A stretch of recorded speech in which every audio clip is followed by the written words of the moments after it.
leitura, nós vamos em Gênesis 29, o versículo 31, que diz: Quando o Senhor viu que Lia era desprezada, concedeu-lhe filhos, e Raquel, porém, era estéril.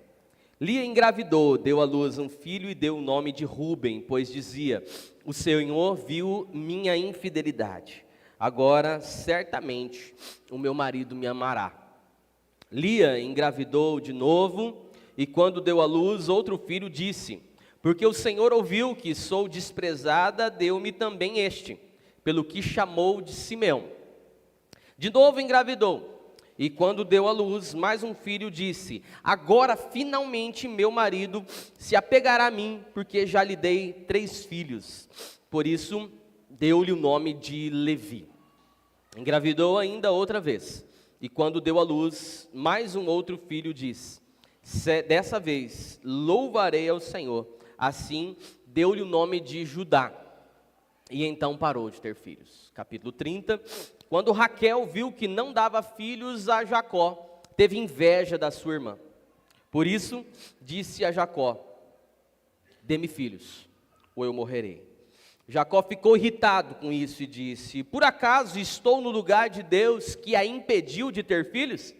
E então ela respondeu: Aqui está Bila, minha serva. Deite-se com ela para que tenha filhos em meu lugar, e por meio dela eu também possa formar família.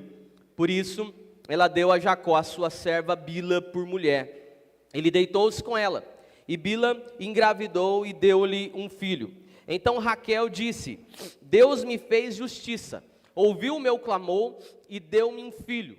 Por isso deu-lhe o nome de Dan. Bila, serva de Raquel, engravidou novamente e deu a Jacó o segundo filho.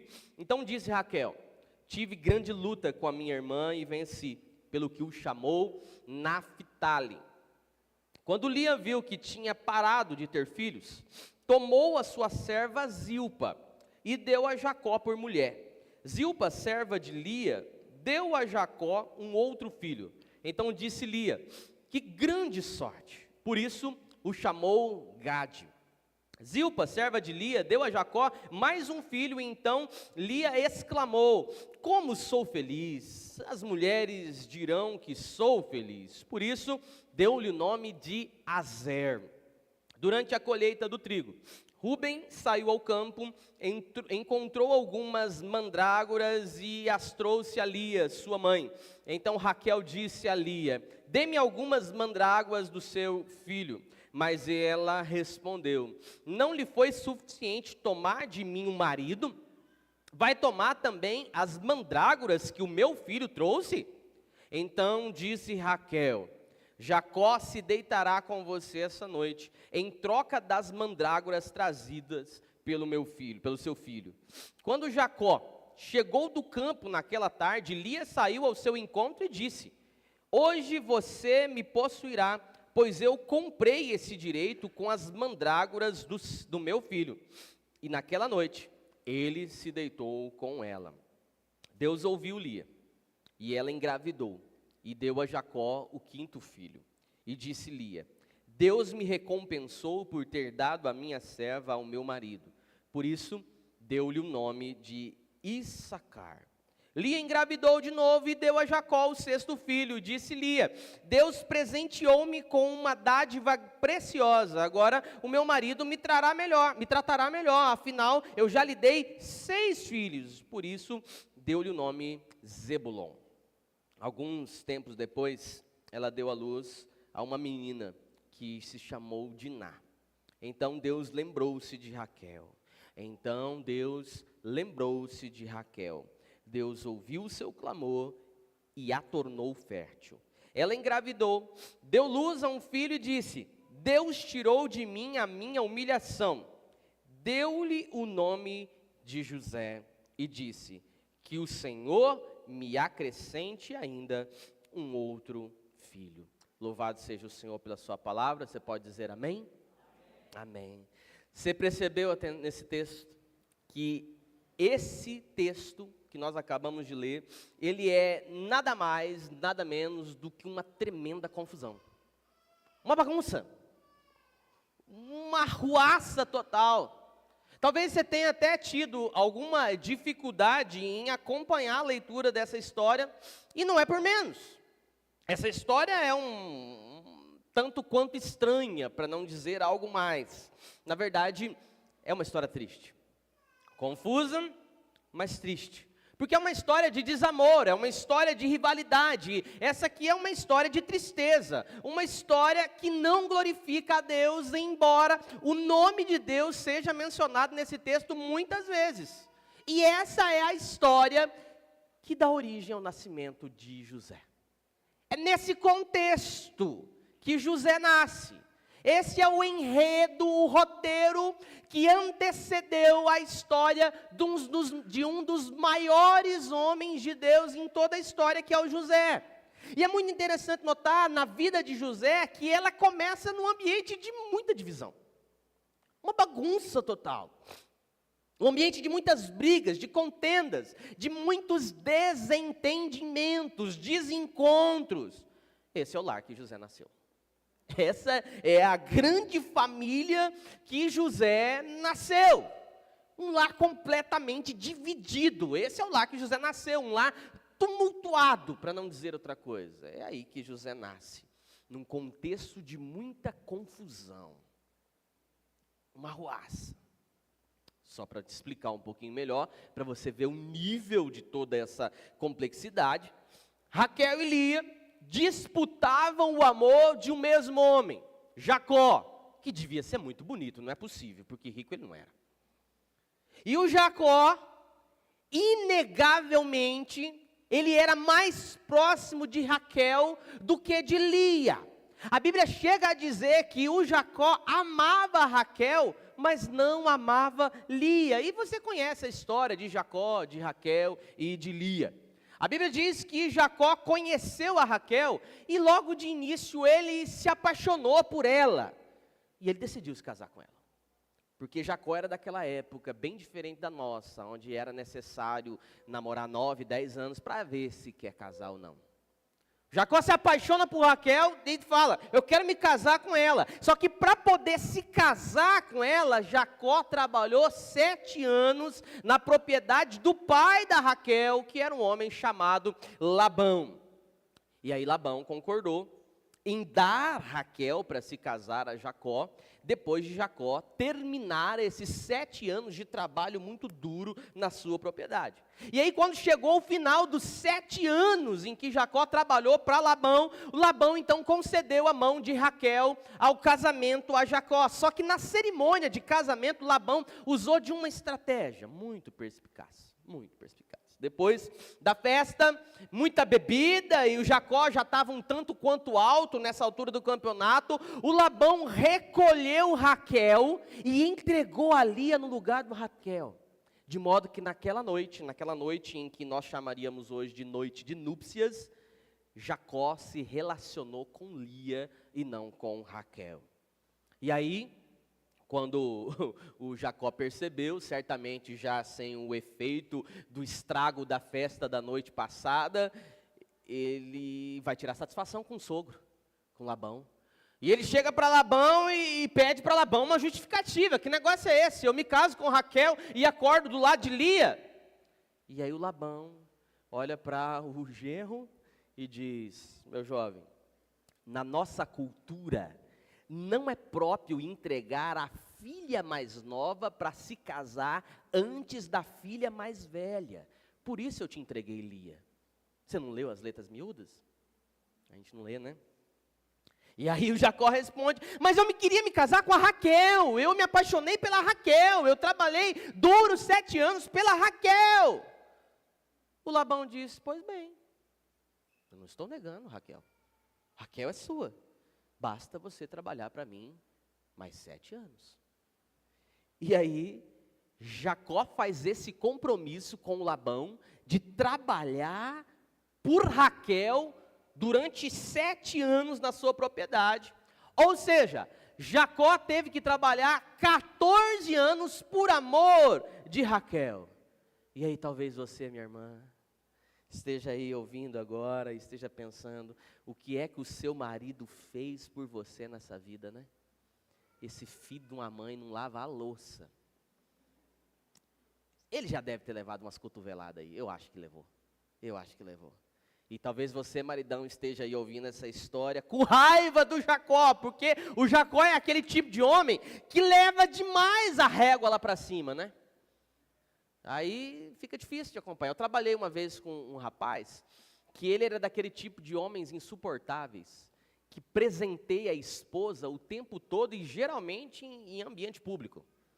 E elogia, e tá aqui, meu amor, e não sei o quê, e rosas, e chocolates, e daí você fica se sentindo nada. O Jacó é esse tipo de cara, esse tipo de homem que se torna um problema para muitos homens, né? Porque ele mostra de fato o que é o amor por alguém que ele escolheu. E trabalhou 14 anos para sua amada, para ter a mão da sua Raquel. 14 anos pelo amor de Raquel.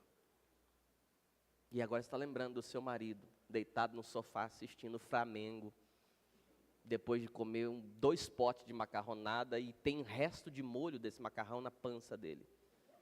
Você está pensando nele. Você escolheu, irmã. Só que interessante é que nesse processo de trabalhar 14 anos pela sua amada, o Jacó levou a Lia no combo. A Lia foi utilizada pelo pai, foi entregue, e agora de repente, depois de 14 anos de muito labor, ele tem a mulher amada, mas agora ele tem 2 mulheres, Lia e Raquel. E agora as 2 estão vivendo nesse drama, de terem o mesmo marido, e ali, no caso, um drama talvez ainda mais forte, porque percebe que o seu marido ama mais a outra do que a ela, ou talvez não a ame somente ela, e é um drama. E aí começa uma grande rivalidade entre as 2 irmãs. Por quê? Porque a rivalidade vai se acentuando à medida que a Lia começa a ter filhos. E começa a gerar filhos, e aí a Raquel vai ficando para trás, porque aparentemente tudo leva a crer que ela era estéril, e aí Lia tem um filho, e Lia tem um segundo filho, e Lia tem um terceiro filho, um quarto filho, e cada vez que vem a notícia, Lia está grávida, é como se alguém colocasse um punhal no coração da Raquel, porque ela não conseguia dar filhos para o seu marido. E essa rivalidade vai se acentuando, e isso virou o motivo da grande briga no lar de Raquel, de Jacó, de Lia, e eles discutiam o tempo todo, a ponto do Jacó, que amava a Raquel, um dia se indignar contra a sua esposa. Ele perde as estribeiras e diz: Raquel, não sou eu Deus para abrir o seu ventre, ou fechar o seu ventre, não sou eu Deus. E a Lia, por sua vez, achando que a cada novo filho, que a cada nova gestação, seria esse o motivo para finalmente o seu marido a amá-la. E isso não acontecia. Você consegue visualizar o drama dessa casa? Você está comigo aqui, amém ou não amém? Você consegue visualizar, você consegue imaginar as lágrimas, as brigas, as esperanças que a cada dia se tornavam frustrações intensas, um lar completamente dividido. E aí o que acontece? Porque a Lia tem 4 filhos e a Raquel não teve nenhum, a Raquel tem uma ideia maldita. Ela tem a mesma ideia que a Sara, quando era estéril, teve com o seu marido Abraão. Já que eu não consigo gerar filhos, já que eu não consigo engravidar, toma aqui a minha serva, se deita com ela, e ela dará filhos em meu lugar.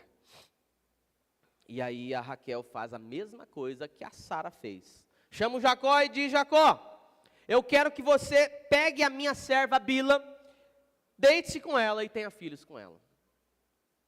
E o Jacó fez isso. Ele fez isso. E a Bíblia diz que Jacó teve quantos filhos com Bila? 2. Então, se somar com a de Lia, Jacó já tem quantos? 6. 4 de Lia, 2 de Bila. E quando a Lia vê essa estratégia que a Raquel adotou, Lia pensa assim: então vale tudo. Então vale tudo, beleza. Porque quando vale tudo na vida, é um problema, hein? Porque se vale tudo para nós, também vale tudo para aqueles que estão contra nós. Se não tem regra. E aí a Lia também se acha no direito de fazer exatamente o que a Raquel fez. Pega a sua serva Zilpa e diz: Jacó, você vai ter relações também com a minha serva Zilpa, porque eu não consigo mais te dar filhos, te dei 4. Então você vai se deitar com Zilpa. E eu quero que você tenha filhos com ela. E o Jacó, orelha seca, foi. E aí, mais 2 filhos com a serva de Lia, Zilpa. São quantos filhos? Vai contando? Quantos? 8. Não perde a conta. Não se distraia com essa conta. O tempo vai passando. Jacó já tem 8 filhos, 4 com uma, 2 com outra, 2 com outra. Os meninos estão crescendo e Raquel continua estéril. Não engravida e aparentemente Raquel desanima. Ela chega naquele nível que talvez você já tenha chegado um dia, talvez você já esteja onde tudo perdeu o sentido, onde não há mais força, onde você não vê mais esperança, e ela parte para o desespero. Um dia, o filho mais velho, o primeiro, o Rúben, ele está colhendo algumas mandrágoras no campo, e aí ele traz, e Raquel diz assim: olha, Rúben, me dá aqui essas mandrágoras. E aí a Lia também diz: já não basta você ter roubado do meu marido amar você e não amar a mim, que já dei tantos filhos para ele, e agora você quer roubar as mandrágoras que o meu filho está trazendo para mim, é isso? Veja a mágoa do coração, brigando por causa de umas mandrágoras. E o que isso tem a ver com a outra? Sabe quando você diz para o seu esposo assim: olha, querido, você pode, por favor, passar no mercado para mim? Aí o maridão, tipo um tiranossauro rex, responde: agora eu sirvo para alguma coisa, né? Agora eu estou prestando para alguma coisa, eu não era um inútil? Agora eu preciso ir no mercado, então agora eu preciso, agora eu sirvo para alguma coisa. O que é que tem a ver? O que tem a ver o mercado com a inutilidade que ele acha ou que um dia ouviu que é? Não tem a ver. Mas quando o coração está em frangalhos, magoado, ressentido, não precisa ter a ver. Tudo é motivo para explosão. Mandrágora que era o problema? Obviamente que não. Mas era tanta dor, tanto rancor, tanto ressentimento, que aí vira uma brigaiada só. Não precisa mais então não. Você vai ficar o tempo todo me cobrando, eu não quero mais nada de você não. Aliás, a partir de agora, eu sou simplesmente um conhecido teu. Cruza comigo dentro de casa, não preciso falar nada. Nem bom dia, boa tarde, boa noite, ok? Ok, você no meu canto, fica tudo beleza. E aí é assim, os tumultos da nossa vida só fazem crescer. Já que você roubou o meu marido, agora vai roubar as mandrágoras que o meu filho primogênito colheu? E aí a Raquel tem uma ideia dessas bem de gente que não tem o que pensar da vida. Se você me der as mandrágoras, eu permito que você tenha uma noite de amor com Jacó, nesse período em que ele se dedicaria a mim, eu empresto ele para você. E Lia topa na hora, porque a grande sede de Lia era de ser amado pelo seu esposo. Ela topa na hora, porque ela ama Jacó. Ela não é amada por Jacó, mas ela ama. Ela quer também ser a preferida de Jacó, mas não consegue, porque Jacó ama a Raquel. E aí ela topa e faz a troca com a Raquel, e Deus então abre o ventre, e ela tem um outro filho. Já são quantos? Perdeu? 9. E aí ela tem logo em seguida mais um. Já são quantos? 10. E aí a Raquel quer morrer. A Raquel pede a morte. Porque a sua rival já teve 6 filhos com o seu esposo, e mais 2 da sua serva, e aí a Bíblia diz que Deus tem misericórdia dela. E Raquel finalmente engravida. E o menino que ela concebe, recebe o nome de José. Porque ela pensou, e esse é o significado do nome de José, Deus pode me acrescentar ainda um outro filho. O nome de José significa o Deus que acrescenta, ou o Deus que coloca mais um, no sentido de dizer que com José, as esperanças de Raquel que tinham se esvaído, se renovaram, e ficou aquela sensação de que ela, a mulher ex-estéril, pode gerar ainda um outro filho, como de fato ela teve, Benjamim. Mas essa é uma outra história, né? Porque a gravidez de Benjamim foi uma gravidez de muito risco. E você sabe o que aconteceu?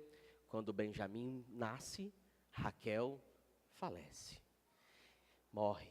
E esse foi o motivo de muita dor no coração de Jacó. Tem um provérbio chinês que diz o seguinte: tome cuidado com o que você deseja, porque o seu desejo pode se realizar. Raquel queria tanto ter um filho, que ela teve o filho. E teve um outro filho, e esse segundo filho a matou. O parto, ela não resiste, ela morre. E aí, meus irmãos, eu concluo dizendo, que história horrorosa. Não é o tipo de história que a gente se espelha, não é? Não é o tipo de história que você gostaria de ter na sua vida, certo? Mas embora não seja a história que José gostaria de ter no seu contexto de nascimento, foi o que ele teve. É esse o contexto do nascimento de José. Tenta imaginar esse contexto. Um lar dividido, uma mãe carente, competitiva, um pai que tomou na sequência, sabe, uma ideia de protecionista, de uma forma distintiva, porque fazia diferença clara entre um filho e outro. Um pai doido, uma tia que provavelmente odiava o José e comunicava esse ódio para os irmãos que morriam de ódio e de inveja também do José, porque o José acabou, o Jacó, pai, acabou transferindo todo esse amor que ele tinha por Raquel, que agora faleceu, para o seu filho José. Nem o Benjamim, o último filho de Raquel, era tão amado quanto era amado José por Jacó. Porque afinal de contas o Benjamim foi o que matou Raquel. E o nascimento de Benjamim trouxe a morte de Raquel. Então o pai olha mais com ternura e amor para José do que para o filho que matou a mulher que ele amava. Olha o lar que o José nasce. Olha a família, irmãs rivais, mães carentes, competitividade, pai protecionista e fazendo distinção entre um filho e o outro, uma tia que odiava, irmãos que se odeiam de igual forma, e para piorar, o tio do José queria matar o pai dele. Olha a loucura. O tio do José, o irmão de Jacó, queria matar o pai, ou seja, queria matar o Jacó, porque até então, quando José nasce, Esaú, que é irmão de Jacó, não tinha se reconciliado. E essa é uma outra história que vocês conhecem, prato de lentilha, lembra? Usurpa, enfim. Para fechar a história, José ainda tem um avô interesseiro, que passou a vida toda tentando enganar o pai do José, o Jacó. Irmãos, quer uma família dessa para você? Cuidado com o que você pede. Ó a resposta vai dar. Quer uma família dessa para você? José não pediu para ter essa família, mas foi essa família que ele teve quando nasceu. E eu queria simplesmente pensar aqui duas lições com vocês. Sabe por quê? O que nós podemos aprender com o contexto do nascimento de José? Primeiro, nós podemos aprender que a desestrutura familiar é um problema muito grave. Eu vou repetir. A desestrutura familiar é um problema muito grave. Sim, mas não deve ser desculpa para nada. Desestrutura familiar é grave, mas não é desculpa alguma para você ser, quem o Senhor quer que você seja. E isso é uma coisa maravilhosa, porque que a desestrutura familiar é um problema, a gente sabe. E que a pior coisa do mundo para uma criança é justamente nascer num lar dividido, desmoronando, conturbado, a gente sabe disso. Só que veja, na vida de José, isso não foi uma desculpa para ele deixar de ser um homem que Deus queria que ele fosse. E olha que o processo foi difícil na vida desse Zé. Foi muito difícil. Mas mesmo com todo esse contexto, José foi uma criança de Deus. José foi crescendo e ele se tornou um jovem abençoado por Deus. José cresceu e se tornou um homem de Deus, com problemas, com pecados, com coisas comuns de todo homem comum.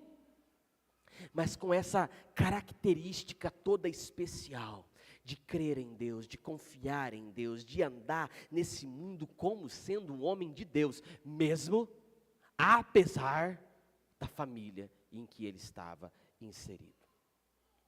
Eu tenho conhecido muitas pessoas que vieram de um lar completamente desfigurado. Muitas pessoas. Eu tenho conhecido muitas pessoas que chegam no nosso contexto com histórias semelhantes a essa.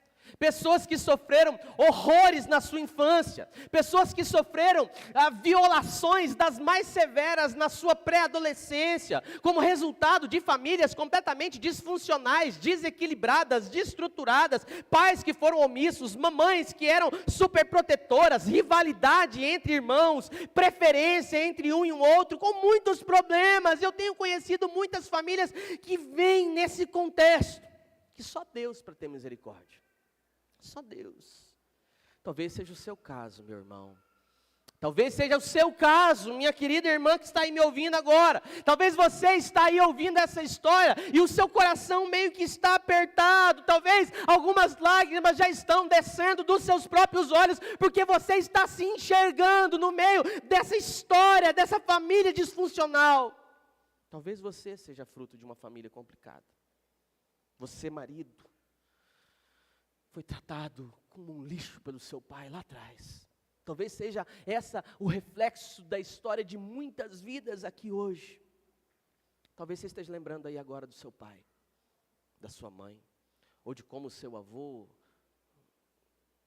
criou o seu pai ou a sua mãe. Talvez você esteja se lembrando como que as coisas eram complicadas lá na sua casa. Talvez você esteja lembrando de cada um dos sofrimentos mais agudos da sua biografia. Como muitas vezes você quis ser protegida e não foi. Quando muitas vezes você quis aquela palavra de ânimo e você teve o contrário. Quando você precisava se sentir segura dentro da tua própria casa e você não recebeu isso de ninguém. Talvez você esteja aí lembrando do quanto você chorou por não se sentir amada e rejeitada, eu não sei. Eu conheço muitas famílias com este histórico de famílias terríveis. No entanto, preste atenção, no entanto, a vida de José, que hoje nós começamos a estudar sobre o nascimento, a vida de José nos ensina que nada disso deve ser desculpa para a gente ser a pessoa que Deus quer que sejamos. Sabe por quê? Porque independente do pai, da mãe disfuncional ou da família desestruturada, há um Deus no céu que tem propósito para a sua vida. Eu não sei se você entendeu, mas veja, José, ele nasce e ele tem todos os motivos para ser uma pessoa terrível. Ele tem todos os subterfúgios para entrar nessa família disfuncional e ser mais um louco no meio desse bando de maluco. Mas ele preferiu andar com Deus. Ele fez a opção de caminhar com o Senhor, mesmo no meio desse cenário onde o caos se instalava. Ele preferiu ser um homem de Deus. Ele escolheu a fé, meus irmãos. Ele escolheu a Deus. Desestrutura familiar é um problema, sim. Mas não deve ser um impedimento para nós sermos quem o Senhor quer que nós sejamos. E às vezes eu converso com tanta gente que deixa transparecer de forma clara que o seu coração está cheio de marcas do passado. Mágoas, tristezas, ódio às vezes. E aí eu começo a questionar essa pessoa para descobrir aonde é que é a raiz. Aonde que nasceu tudo isso?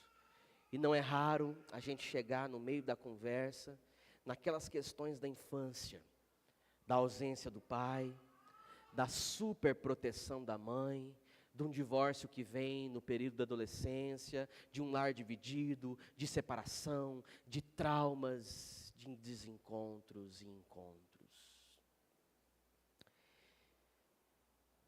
É uma das coisas que eu quero desafiar você nessa noite.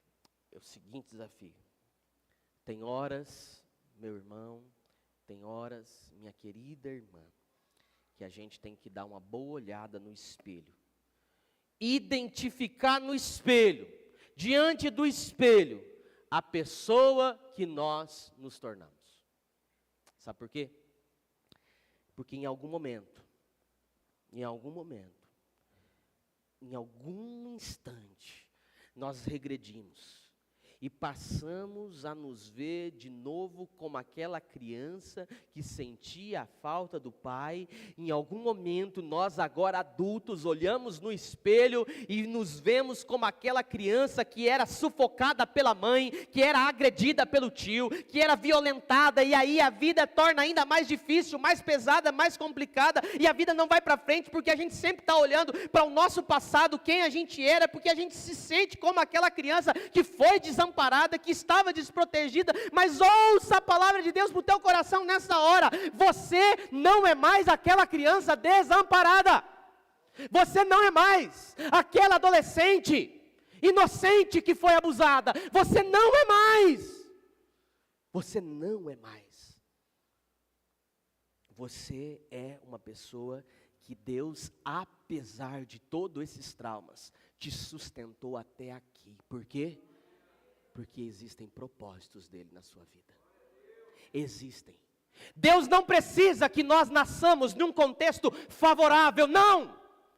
Ele simplesmente precisa que nós nasçamos.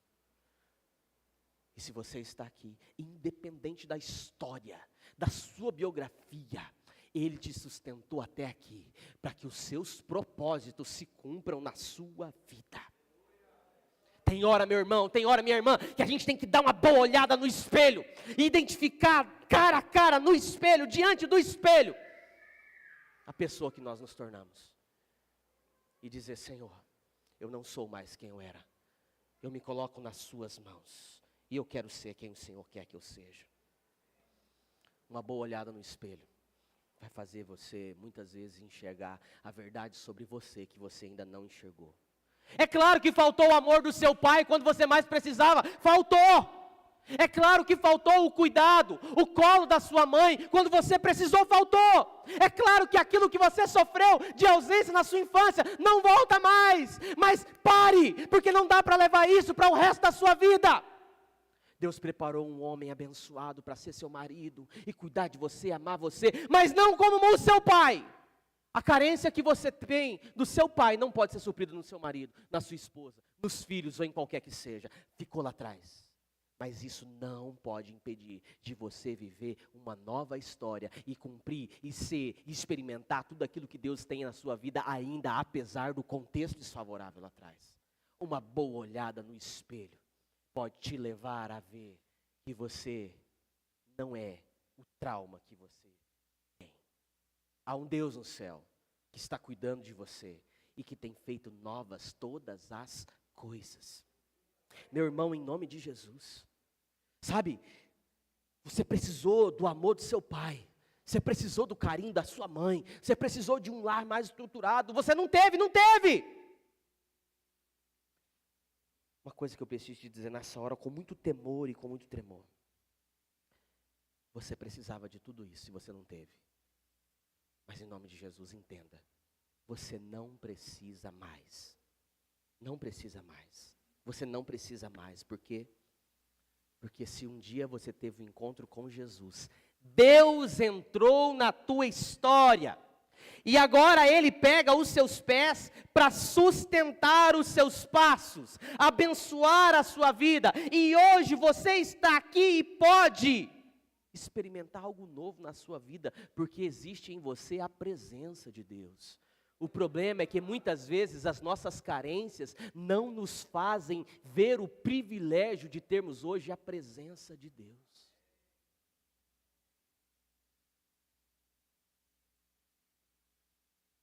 Todos os dias, a presença de Deus está com você. Amanhã é segunda-feira, uma semana nova começa. Deus está com você. Tá, o teu pai talvez não esteja, a sua mãe talvez não esteja, mas Deus está. Deus está. Deus está. E Ele pode fazer novas todas as coisas. Eu vou repetir, desestrutura familiar é um problema grave sim, mas não é desculpa para a gente ficar carregando essa mágoa para sempre.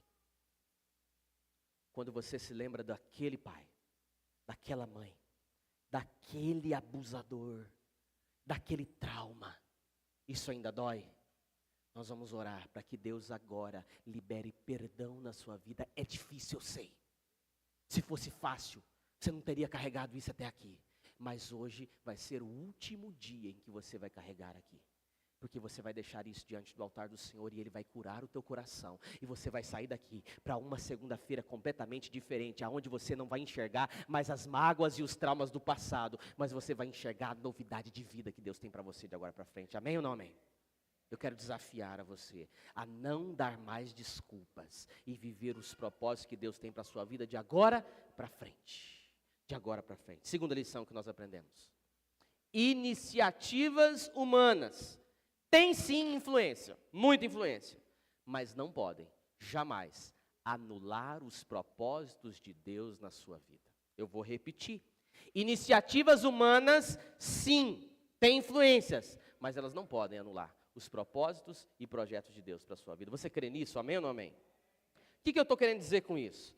O José nasceu nesse lar. O José nasceu num lar dividido com todos esses problemas que nós já identificamos. Ou seja, o José foi fruto de uma série de iniciativas da sua mãe que buscava muito um filho, e aí o José foi fruto de uma série de tentativas, cada vez mais perdidas umas das outras, e aí quando o José nasceu, o seu irmão mais velho já era um homem formado, o Rúben.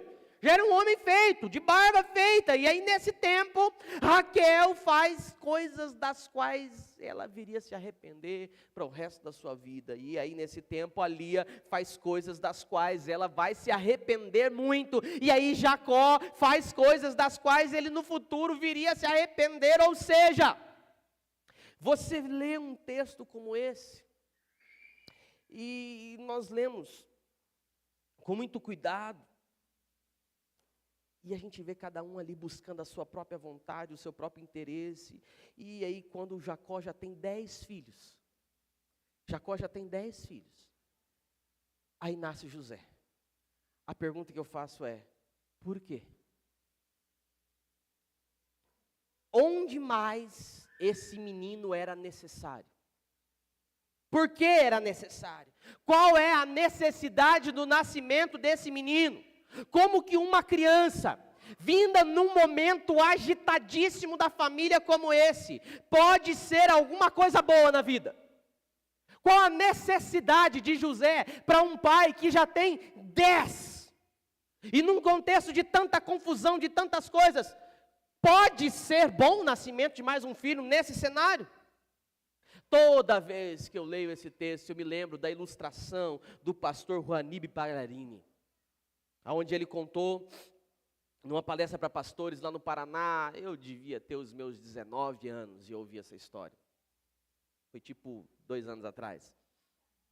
E o pastor Juanibe, ele disse que um médico, eu acho que eu já contei essa história aqui na igreja, ele foi fazer o parto numa casa de uma mulher muito pobre, uma família muito simples, com muitas dificuldades financeiras, e essa mulher já tinha muitos filhos, e ela não conseguia nem sustentar os filhos que ela já tinha, era mãe solo, e o filho que agora estava nascendo, não se sabia ao certo quem era o pai, e aí era um parto difícil, e durante o parto o médico percebeu que, além de tudo, aquela criança tinha uma deformidade física que certamente a impediria de andar. E por alguns instantes, enquanto o parto estava rolando, e ele já percebeu que essa criança tinha essa má formação, o médico titubeou.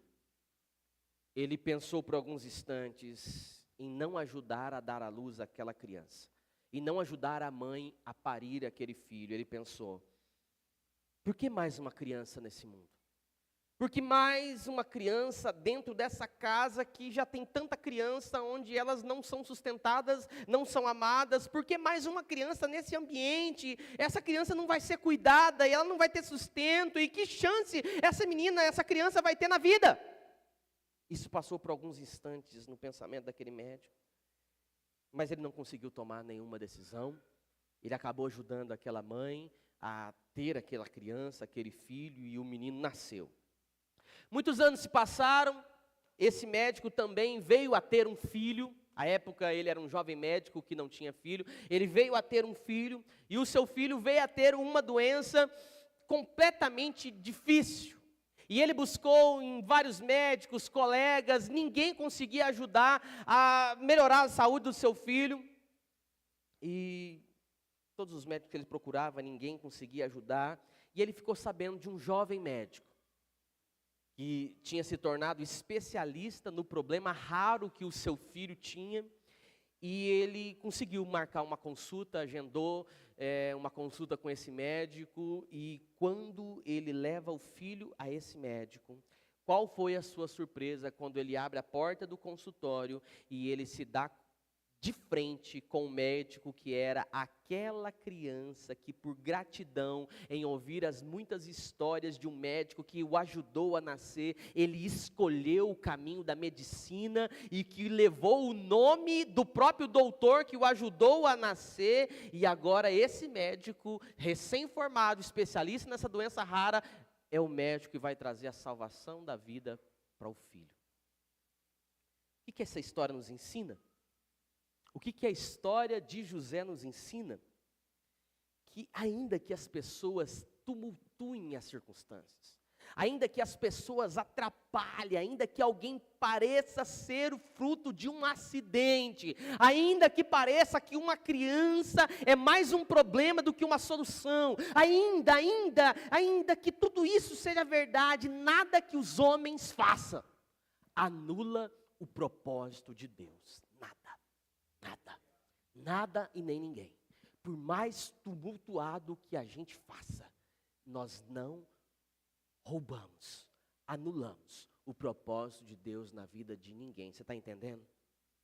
Então, se você está aí agora, me ouvindo, se você está aí, e talvez você está se lembrando que a sua vida é fruto de um estupro, talvez a sua história é fruto de uma relação em que o seu pai e a sua mãe estavam alcoolizados. Talvez a sua história é fruto de um pai que sumiu na vida e nunca mais voltou. Talvez você se sinta como um acidente de percurso na vida de um casal que já havia decidido a parar de ter filhos, e aí você nasceu, e aí a sua mãe te rejeitou. Eu não sei.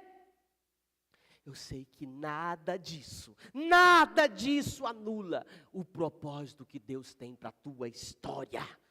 E em nome de Jesus, que Deus te abençoe, meu irmão, que Deus te abençoe, minha irmã. Você não está neste mundo por acaso.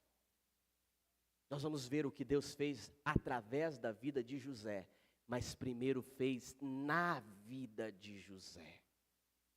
E eu quero que você entenda que nada nem ninguém impedirá com que os propósitos de Deus se cumpram na sua vida. Agora, talvez você esteja se perguntando: que propósito? O que vai ser de mim? Olha tudo que aconteceu na minha história. Eu estou tentando lutar para manter a minha sanidade. Você vai ver os propósitos de Deus se cumprir. Agora,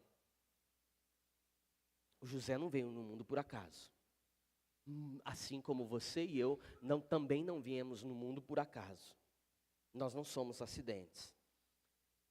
Independente das estruturas e desestruturas familiares, nós viemos no mundo porque Deus tem planos lindos para a minha vida e para a sua vida.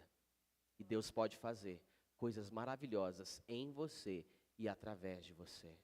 Agora você precisa hoje, em nome de Jesus, deixar essas marcas do passado no seu passado. Para que coisas novas aconteçam hoje, as coisas velhas precisam deixar para trás. Precisa. Não vai ser um novo emprego. Não vai ser uma nova família. Não vai ser um novo amor. Vai ser o bálsamo do Senhor curando as feridas da sua alma. Que me está a cura, e através dessa cura você começará a ver os propósitos de Deus cintilando na sua vida. Amém ou não amém? Eu quero orar por você. Que desestrutura familiar é um problema grave, nós sabemos. Mas ela não é desculpa para nós deixarmos de viver os propósitos de Deus. Iniciativas humanas influenciam sim, mas elas não anulam os propósitos de Deus. Eu quero orar por você. Você pode fechar os seus olhos aí aonde você está. Eu queria convidar você a fazer uma oração simples agora. Eu queria convidar você a colocar para fora essa dor. A dar nome para essa mágoa, para esse ressentimento. Você não precisa falar em voz alta, porque Deus está te ouvindo aí agora. Mas eu queria que você desabrochasse, colocasse para fora mesmo. Desse nome a essa dor. Talvez o nome é Antônio, é Roberto, é Adalberto, é Marisa, Maria, eu não sei. Tem um nome. Foi alguém, foi uma situação, foi uma sucessão de acontecimentos. Dê nome. Diga, Senhor, o que dói é isso. O que dói foi aquele dia, o que dói foi aquela sucessão de acontecimentos, o que dói foi eu querer e não ter, o que dói foi que eu tinha o que eu não queria, o que dói foi que a ausência tomou conta, o que dói é que essa carência parece que nunca passa, está doendo, fala para Deus agora, dá nome a essa dor, mas não deixa passar esse momento. Deus está aqui, Deus está aqui. Se você quer orar comigo, eu queria que você se colocasse em pé. Quero orar junto com você. Deus te trouxe aqui porque Ele quer curar as feridas da sua alma. Ele quer curar, Ele quer pôr um basta. Ele quer que você entenda, veja os planos que Ele tem para a sua vida. Feche os seus olhos. Pai amado, Deus da glória.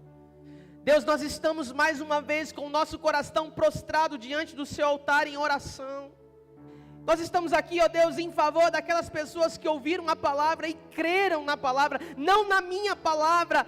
Não, a minha palavra não acrescenta nada ao coração de ninguém. Assim como disse o poeta Fernando Pessoa, eu tenho ideias, eu tenho razões, eu conheço acordos e argumentos, mas não chego aos corações. Não é a minha palavra que toca, é a tua palavra, Senhor. É a tua palavra lida, explicada, é o teu Espírito transformando cada letra em vida, em ânimo, em vitória. Por isso, meu Deus, eu oro nessa noite por aqueles que ouviram esta palavra, creram e estão necessitados de um toque das suas mãos, que estão necessitados, ó Deus, de um milagre, de uma liberação, de um perdão que eles mesmos querem, mas não conseguem. Deus, em nome de Jesus, traz isso agora. Deus, faz, ó Deus, essa obra nessas vidas agora. Faz aquilo que nós não podemos fazer, em nome de Jesus. Eu oro por aqueles que vêm, ó Deus, de lares desestruturados, cheios de mágoas, de marcas, que se sentem inseguros,